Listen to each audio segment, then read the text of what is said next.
Let's Take This Outside with Marianne Iveson, the podcast where she speaks to athletes, outdoor professionals, and scientists about why they connect with nature. Leigh McAdam is a Calgary-based travel blogger and founder of the popular outdoors blog hikebiketravel.com. In addition, Leigh is an award-winning photographer, author of Discover Canada 100 Inspiring Outdoor Adventures, and the co-author of 200 Nature Hotspots in Alberta. Please welcome my new friend, Leigh McAdam. Leigh McAdam, welcome to Let's Take This Outside. Hi, nice to be on the show. And nice to meet you. I was really struggling as to, I rarely have a hard time prepping podcasts, but I was struggling as to what to ask you because your experience and adventures are so vast. I was like, I don't even know where to start. That's because I'm an old fart, right? Seriously, I have decades of experience. I'm not 30 years old anymore. So I have had a long time to travel, and that makes a big difference. And I've also been in the space for well over a decade, 12 years, 13 years. So that makes a big difference too. And I don't say no very often to travel. So a bit of a problem sometimes.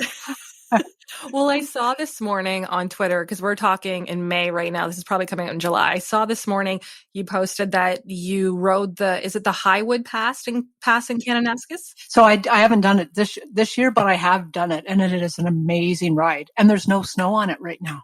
So you did that for your birthday, and what they do, it's like the highest elevated paved road in Canada. Is that right? It is. So, there would be logging roads that are higher than that one. But as far as a public paved road, it is the highest one. And you can get to it two ways, and it is closed until June 15th. So it is like primo biking.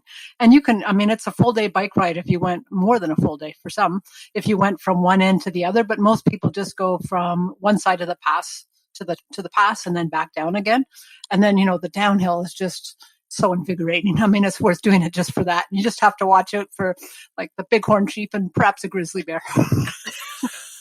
That'd be the worst case scenario, is just hitting a grizzly bear at like 70 kilometers an hour. But that is actually big time grizzly country in that part of the world.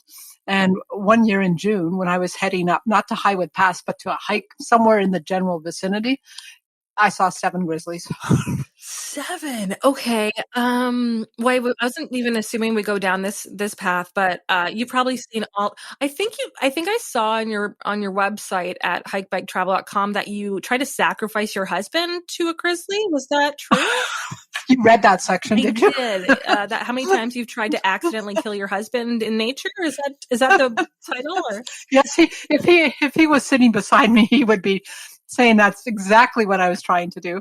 So once I jumped over a rattlesnake, and it was one of those things, it was just instinctual. It's like oh my God, that's a rattlesnake. And I jumped and screamed at the same time, but I didn't tell him what it was I was jumping over. So there's a grizzly bear. Yeah, there was a grizzly bear. There were some sharks. We've had a few things. I heard orcas are actually more dangerous than sharks. So just... Well, these days with the number of boats they seem to be taking out, yeah, you got to watch out for those guys. Yeah. Okay, let's talk about grizzlies while we're at this. What is your like full safe proof plan for grizzlies? I'm assuming you're always carrying bear spray, especially in the Canadian Rockies. Over here, like in Ontario and Quebec, like there's only black bears, and noise is usually pretty good. But when you're in the Canadian Rockies, like bear spray is absolutely, and you have to know how to use bear spray too, right? Well, you really do. And that's actually a big problem. And I admit to setting mine off accidentally on occasion. And a few years ago, we'd gone hiking up like an early season hike, and I'm in the tent and I'm relaxing. We've got a couple of dogs in the tent. Suddenly I can't breathe. I can literally not breathe. And I'm opening up the zippers as fast as I can. And my husband must have just thrown in the bear spray and it hit the nozzle. And so suddenly the tent is filling with bear spray. And so I really recommend to people that they carry it in a bear spray holster that's still like right in front of you, but super easy to access. And, in theory, your bear spray is not supposed to be more than 2 or 3 years old. So I do write the date that I purchase it on the bottom of my can, just so I remember. And, I don't know if it's a gimmick, but I do think that the aerosol part goes, not the actual pepper part of the spray, but the aerosol doesn't, it dies off over time. So that's not what you want to be caught with, right? Old bear spray, the one time you need it. Let's kind of start from, we kind of dove in other things, but let's kind of start from the beginning. You run one of the biggest travel and outdoor blogs in Canada. You've been doing this a long time. Where did hikebiketravel.com begin? And what was your first blog? We have a company and we sell equipment for sampling groundwater, and it's boring as all get out. So, and I did it for years because it helped pay the bills. But then we had a company in the US and we sold that company, and I was helping to run that. It's like, okay, now what do I do with my life? Basically, that was the, what's next steps? And I was with my mother in Tofino, and I just had one of these epiphanies. It was like, I'm just going to write a guidebook. That was my first thought. It wasn't a blog, but it was a guidebook, even though I have no writing skills or photography skills. But you can. Did you like the outdoors at this time? Did you like traveling? Were you already into that? Very much so. So I did like all of that. And then I think that was 2009. And I think what happened is I saw that blogging was starting to happen. And it's like, well, I'll just jump in with 2 feet and see what happens and where it takes me. If I don't like it, I'll jump out and find something else. So I have probably deleted my very first, no, actually, you know what? My first blogs were so pathetic. They were so pathetic. I didn't really understand what blogging was. And I think I just put like a URL for, maybe it was cost of living in various places that you're going to travel. It was like, here's a URL if you want to find out about cost of living when you travel here. And that was it. Boom. That was like 5 words. So completely pathetic. So my first good blog would have been the Skellig Islands in Ireland, which is still one of my all-time favorite places I've been to. So yeah, that's where it all started. And I have probably deleted 300 blogs, at least. There's lots of awful stuff out there. And you know what? Blogging has just changed so dramatically over that time span. And with Google always changing algorithms, you're changing the way you write blogs as time goes on. Right. We kind of talked about that a little bit before I hit record in SEO and making sure you have the right keywords. And I'm kind of feel like, podcasting is a little bit different, but you have to have the right keywords in your show descriptions, and that all matters. Right. So I understand that to a certain extent, but there must be, you said you've deleted 300 blogs, and I'm going to ask why, but there must be a sense of responsibility when you're writing these blogs, right? Like, how does it feel to be a resource and knowing that you're one of the biggest travel and outdoor blogs in Canada? Like, you must feel a higher, sense of responsibility. I think if I thought about it in great depth, maybe I wouldn't write at all, because it is a huge sense of responsibility and making sure people are safe out there. Like I can't take responsibility for somebody's actions, but I do want to warn them about being prepared when they go outside. And so I think what I have been doing the last 6 months even is going back to my most popular blogs and making sure that in those blogs, it's like, do not forget those 10 hiking essentials. You need them. And if you don't know what they are, you should read this blog. I don't say it quite like that, but it is a huge responsibility. And I think many people take it lightly, but if trails change, which they do on occasion, I try and stay up to date on what those are. And with 1,000+ blogs on my website, that is a massive job in itself. And so that's partly why I've been going through all my old blogs, especially the higher ranking ones, and making sure that they're up to date. It's incredibly important. But I'm sort of taking a page out of the book of Alberta Parks and Parks Canada. And they're saying, you have to take personal responsibility too. And so I totally believe that. I don't think you can put it on somebody else. I think you need to go prepared. And if you don't know how to do that, then you need to take the steps to go prepared and learn what those steps are. Has anyone ever reached out to you and said, my experience was nothing like what your blog said, that there was mosquitoes? Has anyone ever done that before? Put any onus on you? No, the only thing I've actually had I've had many positive comments. I've not had negative comments. And one of them wrote an article for Explore magazine saying that she was actually interviewing a whole bunch of people about how we rate trails as far as degree of difficulty. And she said, when she comes to my blogs, she knows that she can trust. If I say it's a moderate trail, it's moderate to her too. But it's still, even though, like, if it's a really difficult trail, that's super easy to explain to somebody. Do not go near that if you hate scree and you hate exposure, and super easy. But to go between that easy and moderate, people, that's a big jump for some people.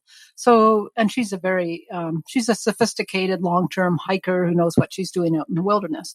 But she still felt that I was bang on with how I was rating my trails.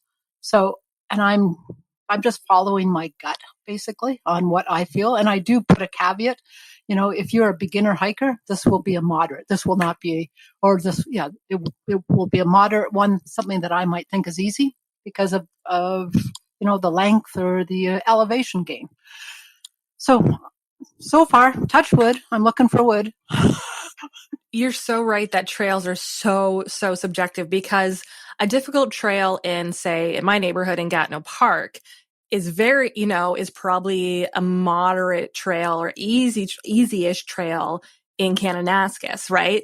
It's all subjective. It's all where you're from. It's all about your fitness. It's all about your experience. So I could see why that would be, you'd be hesitant. Even, what I've noticed is a lot of a lot of guides, or even like on all trails or anywhere, have stopped listing length of time. Like, some people may say, I've read a blog recently that said, this took me 5 hours of moving time. But people, I've noticed people have stopped putting time it took, because again, that can range so vastly, right? That's an interesting point you bring up, because if you go to Europe and you hike the trails in Europe, like the Tour de Mont Blanc would be an excellent example, they don't have distance. They have time only on those. So, if you're going from one hut to another, there is no distance whatsoever. You can get that out of your guidebook or your map, but you're not going to get it on that sign. And so, it all comes from, where we are and what our experience is. And I found on the Tour de Mont Blanc, I was bang on with their times. It was like, 55 minutes. And they'd go to like 55 minutes, 51 minutes. And it's like, yeah, I'm on. So I usually give a pretty big range. And, I think people who have followed my blog for a while know that I am active and out there and doing stuff. And I don't say, I hike at 4 kilometers an hour or 3 kilometers an hour, because it depends on the day and the pace and the elevation. And oh my gosh, it is a hard thing to do. That's why you have to give a range. I want to go back to blogging for a second. What's it like to have the market so saturated now compared to when you began? And what are some of the pillars when it comes to creating content in 2023? Like, when you're creating a blog now, what are some pillars? Like you said already, making sure that you have the 10 essentials, but also safety and your own, being responsible for yourself. Like, what are your pillars to creating great content that are honorable to you and what you do? Let me just say, it's a big frustration now, just how much it's changed, and how, I guess I was lucky that I didn't have so much competition. And now it seems like everybody's a blogger, like almost literally everybody's a blogger, which is fine up to a point, but I don't think some of them have very much experience. So what's the right answer on that one? That's a tough question. Well, yeah, I maybe focus on when you're writing, when you are doing it, you're like, this is what means a lot to me, whether it's conservation or whether, what are you making sure you're putting in every single blog? Not every blog, but I should. Maybe 75%. Leave no trace. And especially after COVID, people didn't know how to respect nature in the outdoors. And there was a lot of, just garbage behind, and people not knowing where to use the bathroom and how to even use bathrooms outdoors, and toilet paper and just all that awful stuff. So I do think going to check out the Leave No Trace Canada website is hugely important. Tell people to check weather forecasts, especially if you're doing mountain hikes. And I lived in Colorado for 10 years, so I'm hyper aware of lightning storms and being safe when it comes to those type of storms. 10 essentials, the trail reports. So Banff National Park and same would be true in Quebec and Ontario. Ontario parks, most of them have an up-to-date trail report of what is the status of the trail. Has it been closed? Is there bear activity? Is it muddy? Is it wet? Is there construction? I always tell people to go and check trail reports before they go. And then if there is not a trail report, what I personally do is I go to All Trails. I don't look at the description because I don't like All Trails descriptions, but I go to see when somebody was last on the trail. And I check through that and see what the conditions are. So that's what I end up doing. And that way I know if I'm going out there, it's safe. And I actually don't tell people to do that in the blog because I don't want to send them to All Trails. But that's personally what I do. Right. So, it's a tough go, but those are probably the big 5 ones, just going out there and being safe. And, key, telling someone where you're going so that we don't have another 127 hours movie being made. I was just talking to a friend about that movie too. Something, I think technology is so great. My Garmin, I'm able, people are able to track me through my Garmin, now with, find your phone on your phones as well. Or like an actual, if you have a full on GPS or a Garmin, a separate that you can use, there's so many different options. And especially as if I love hiking alone, but as a single female, right. That is, I love, you can have very scary moments in the wilderness when you're alone. And for me, it's not about animals. It's about other humans, and it's about men, actually. Completely, 100% agree. And I have done so many hikes and backpacking trips alone too. That is the only thing I'm not afraid of. I am afraid of bears. True. Yes. But I am way more conscious of who are the bad guys in the woods. That is absolutely huge, is thinking about your safety on the trail. As a female. However, I want to go back to the whole GPS thing. And I want to tell you how many times my husband and I have been out on a trail, especially ones that aren't mainstream trails. And people are literally, if you could see me now, like they're following the little dot on their GPS or on their phone. They have no bloody clue where they're going in the greater scheme of things. So they don't know how to read a map. They don't know if they're going east, west, north, south. They don't even know that the sun sets in the west or that it rises in the east. Like, those people scare me because they think they know what they're doing by following a dot on the map, but they don't actually know what they're doing. And they get themselves into trouble if things go wrong. Like All Trails, but you actually have had some really bad information. And there have been a lot of rescues because of that, because people are following their GPS coordinates and they're not thinking. And it's like, you still have to think when you're outside. I think that is, if I had one thing to get across, it's like, use some common sense and think about where you are and learn those skills, learn some navigation skills.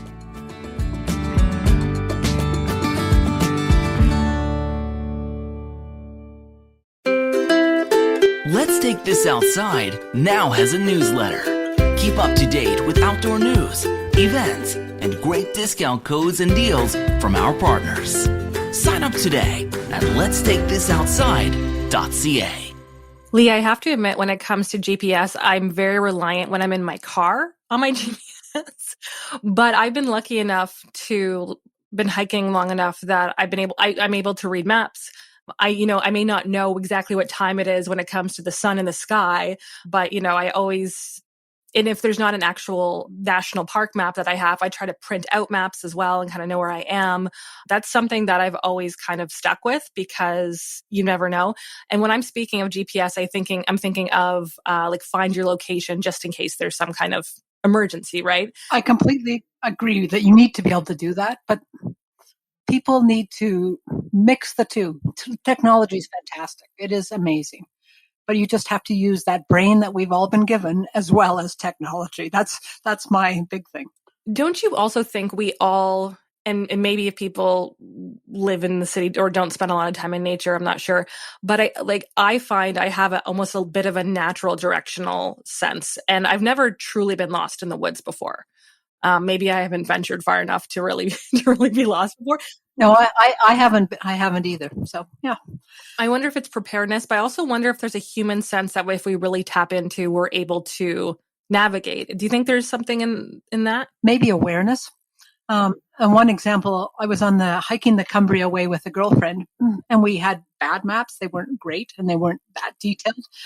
But all of a sudden, I felt the wind change in the direction that we were hiking, and it wasn't in our face anymore. It was suddenly at our back, and I was like, this doesn't feel right. And she's going, what the heck? Like, what, what are you so worried about? We're on a trail. It's all good. It's like, oh, this is just not feeling right. And I was right. Like it was a subtle thing.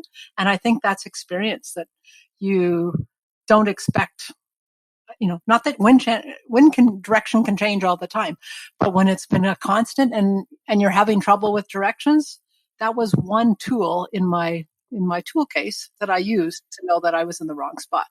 And I think that it's experience. Like the more you're out there, the more you have a sense of timing and where you should be at a certain hour and how high the sun is. Even if you don't know the exact time, you still have that sense. Don't you think? I think so as well. I think the more time you spend in nature, as with anything, the more time you spend doing it, you get a better natural sense of it. I want to talk about the 10 essentials, but I want to ask you this question, but I want to give you an example first. It took me several years to figure out that, wearing cotton is not a great layering option, and that merino wool, although expensive, can be your best friend in nature. What are some things that you have learned through experience that you preach now when it comes to the outdoors? Hate to be a preacher. Let me think. You're the person you have a lot of you said old fart, I think. I don't know what you called yourself, but you have experience, and that's why I'm asking you.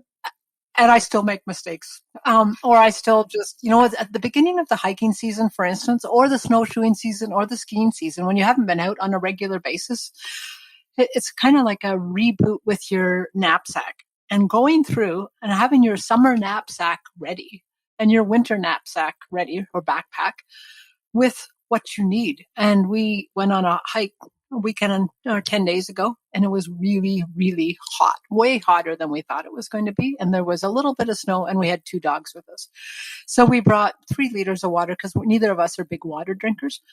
And I was like, oh my God, we have run out of water. And all of my blogs, make sure you have a water filter, have water purification tablets, do something so that you can have safe drinking water. Do you think I had any of that stuff with me? No. But what it is, it's that reminder at the start of the hiking season when I'm going out on a much longer hike. If it's just an hour's hike, it's like big deal. Is really to go through and do I have that first aid kit in my pack? Do I actually have enough water or have I thrown in those water purification tablets? Do I have extra bars? Like I am hyper aware of that kind of thing and very aware of having warm clothes in the mountain. That's the one thing I always do. And it doesn't have to be the mountains. I think of how many times that weather has changed so quickly. And you can be in Quebec, you can be in Ontario, you can be anywhere. And suddenly you need that down coat because it's just rained and you're freezing and you're close to hypothermic. So based on all my mistakes over the years, I would say I have learned at the beginning of the season to take the time, make sure everything's in there, and it's always in there so that you unpack your food and your water, but everything else is still in that pack. And that way you don't forget stuff. Constant mistakes for me. I just had one a couple weeks ago. Went hiking and the temperature rose really quickly here in Ottawa, and it was muggy. It had just rained a bunch the day before. Totally forgot bug spray. I was my ankles covered in black fly bites. So I was like, oh yeah, okay. I just have to keep it in my car. I just have to keep it in my trunk. I have to keep it in my bag. I'm like such an idiot. It's so true though, right? And same like sunscreen, putting it in the car before you go away. So even if you don't have it in your pack, it's in the car so you don't mess up on that one. And bug spray, I guess if we were more in touch with nature, we would know which tree that we could, I forget which tree. It's a poplar or an aspen, I think. And there's a white film on it, and you can use that as bug spray. You put it all over you. Or is it suntan lotion? That's the question. So don't rely on me for that. But just if we did tune in a little bit more to what we could and couldn't use, we'd probably all do a lot better in the woods. Could you explain the 10 essentials? Can we just go through the 10 essentials very quickly? Let's hope I can remember them here. I'm really putting you on the spot, Leigh. I'm really putting you on the spot here. Okay, so and they say that they've changed a bit over time, but they're sort of the basics. So extra food for one day. So I just tell people to bring a whole bunch of extra bars because you want something lightweight, and extra water. Where I went wrong, and I think where a lot of people go wrong on hot days, or a means to purify your water. extra clothing so that you have the warm socks, the whatever kind of conditions you're going to run into. Rain gear. I mean, some parts of the world that doesn't matter, but in our world, you need rain gear. So I do always pack rain pants and a raincoat, a flashlight, and people might use their phones, but you're going to use your battery really fast. So don't rely on your phone, and bring a headlamp, and bring a good one, especially if it's a long trip, because some of them just are pretty useless if you had to make your way out. A map, like an MAP or a GPS. So one or the other, and know how to use it, I would say, is the other thing. First aid kit doesn't have to be ridiculous, but at least have a few things. And it's not just for you, it's for the people you run into on the trail. But if you have any medications, make sure those are included. Sun protection, big one right there. And also for the lips, especially in the mountains where you can burn yourself to a crisp in no time flat. And what else? Oh, one of them is a bivy sack. So if you had to spend the night outdoors, and a bivy sack could be something as simple as a green garbage bag, so that at least you're in something that is waterproof. And I don't actually take I used to carry a true bivy sack. And now I've got a mat that I use for sitting on. So as long as you can get off the ground, right? You need to save some body warmth. So that would be another one. A means of starting a fire. So fire starter, matches, lighter, that kind of thing. And what else? How many have I got? I actually wasn't counting. Good. Bonus. 10-ish. That's the 10-ish. 10-ish essentials, right? It's like 10-ish. Yeah. Okay. I'm just looking over. Oh, something like a Swiss Army knife. Just a knife if you need it, like to kill your grizzly bear, right? Right. Or you just use your husband. One or the other. One or the other. Just push your husband over. It's fine. I didn't mean that in a way of like your husband would protect you. I just meant like, he just sacrifice. Okay. If someone is new, I'm sorry, Leigh. If someone is new to adventuring or exploring nature, where should they start? Should they start small in their own backyard, in their own, in their own trails before heading off to bear country in Kananaskis, for example?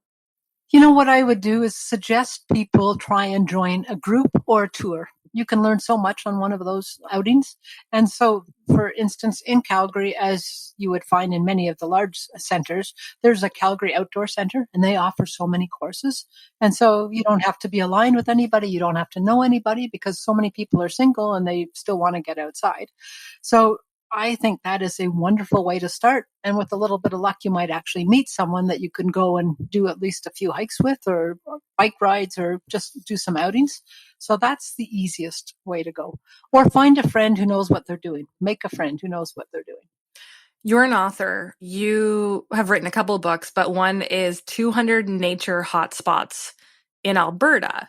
What goes into writing a book like that? Was it one of those, I'm going to start writing a book and I'm going to look at 200 places, or you're like, let me look back at the 200 places I've been? Like, where do you start with a book like that? Well, Firefly Publishing reached out to me about that particular book, and I didn't want to write the whole book. So that's when I enlisted my friend Debbie Olson, who's the co-author. And so the two of us sat down and we looked. There were already a book in Ontario. I think it's 125 nature hotspots in Ontario. It's like, we want to best them. So I'm sure there's more. Oh, not at all. So we got on the phone and we talked it through. And then we also talked to Alberta Parks, and we talked to the Nature Conservancy of Canada, and we talked to a couple of other conservation areas, and asked what they thought were prime nature hotspots in Alberta. So it was like, we definitely had our list that we liked. And then we took it from there. And then I have to admit, when it came, because our first book was 125 nature hotspots and the second was 200. So then it's like, I think hiking for food is a good thing to do, because you're still out in nature. So that's why we threw in the hiking and food section, because there's all these tea houses in the Rockies, and you're still out in nature, but it gives you a destination to go to. So it was a process, and it was a long process, and we had huge spreadsheets, and then we would go, what do you think about this? No, let's nix this because this is too hard to get to, or we've gone and it was like, it wasn't so good. So a long process. You've traveled the world 1,000 times over, and I'm going to put words in your mouth, but why is Canada so special? And where are some of your favorite places in our country? I was going to say your favorite, but I highly doubt you have one favorite. You know, every time I leave our country and then I come back, I am so thankful. You know, you put the politics aside, I am thankful mostly for the sense of space I feel in Canada, even in Calgary. I was just in Arizona and I can feel the press of humanity in Arizona. I look to where are there big blocks of space of natural areas where there are no people. And that's what I'm after. And that's why I am drawn to places like I love the Yukon. I love Northern Ontario where you can get lost on those lakes up there. Or there aren't people around and not everyone is comfortable with the lack of people. But I love it when I'm in that area with no people. So I feel particularly lucky in Canada with the number of lakes we have, the mountain ranges, how beautiful they are and how accessible they are and how safe they are to get to. Just our wide open spaces, the infrastructure is good. We are completely blessed. And I know you just mentioned Northern Ontario and Yukon, but where are some of your favorite places in our country? West coast of Vancouver Island is one of my very favorite places for not hiking, because it's miserable hiking, but it's beautiful. But for kayaking, I absolutely love sea kayaking there because of all the beautiful white sand beaches. And sometimes you can get to places where you don't see another soul. And there's usually a lot of wildlife around. So that is always in the top. In the mountains, anywhere I never will say no to a hike in the Rocky Mountains because I feel very in tune I just feel alive, I guess, when I'm in the mountains. And it doesn't have to be the Rockies. I can think of in the Chic-Choc Mountains in Quebec. I climbed Le Mont Albert by myself. And it was a phenomenal, phenomenal experience. It's this massive mountain. And it's just like, this is amazing. I'm just lucky to be here. I think Newfoundland is absolutely incredible. And part of it's the people. Good part of it's the people, if people have never traveled there. But the landscape there is so compelling. And I think the rock and the sort of the beauty of the place. I did the East Coast Trail last year in Newfoundland, and it really spoke to me. And the fact that there was this trail along the Atlantic Ocean, but you'd hardly see anybody, was absolutely incredible. So those are just a few. And what's on your bucket list to visit, whether it's in Canada or across the world? Where do you still want to go? Well, I'm knocking a few of them off this summer that got derailed because of COVID. We are going to hike in the Lofoten Islands in Norway, and then we're somehow, to be determined, maybe hitchhiking, getting to Sweden and doing the Kungsleden Trail, backpacking. It's the Kungsleden Trail above the Arctic Circle in Sweden. So those have been on my list for quite some time. We just came back from biking the Great Allegheny Passage and the canal, or it's called the C&O Canal Towpath. So it's from Pittsburgh to Washington, D.C. Wow, that's so cool. And we did it self-supported over the course of a week. And it's like, I forgot how much I love doing self-supported bike rides. So I would like to do more of those. And that could be anywhere. This one was really nice because it was mostly a car-free experience. So I will probably look to some of the rail trails in the States to do those, just because you don't have to think about, life is just easy on a bike. You know, you get up, you ride your bike, you find a B&B and do it again the next day. I was going to say, when it comes to, you love the water, you love hiking, you love biking. Is there anything else I'm missing? Is there any other kind of adventures that you really like? Paddling. I really love paddling. This summer we're going to northwestern Ontario, and we're paddling in Woodland Caribou Provincial Park. And it's quite remote. I suspect we'll see a few people, but not very many. I feel so at peace, not when I'm paddling, but once I'm at the campsite. It's one of my best ways to relax. Paddling, I have had some of my near-death experiences, just in crazy waters, in a kayak when we shouldn't have been out there. But it's also just some of the most memorable way to spend time with my husband. Sometimes my dog, if we can bring the dog, just the two of us and a dog. Simple living. And it's the simplicity of living with the canoe. That's what I love. Leigh, I podcast and you blog, but I hope that my life looks like yours. And my life did not look like this 12 years ago. And it's really been a process, and you're the director, right? So you have to decide where you want to go with it, and then jump at opportunities. And people say, "Oh, you travel a lot," but I travel locally a lot, and I do travel overseas, though I haven't been in years.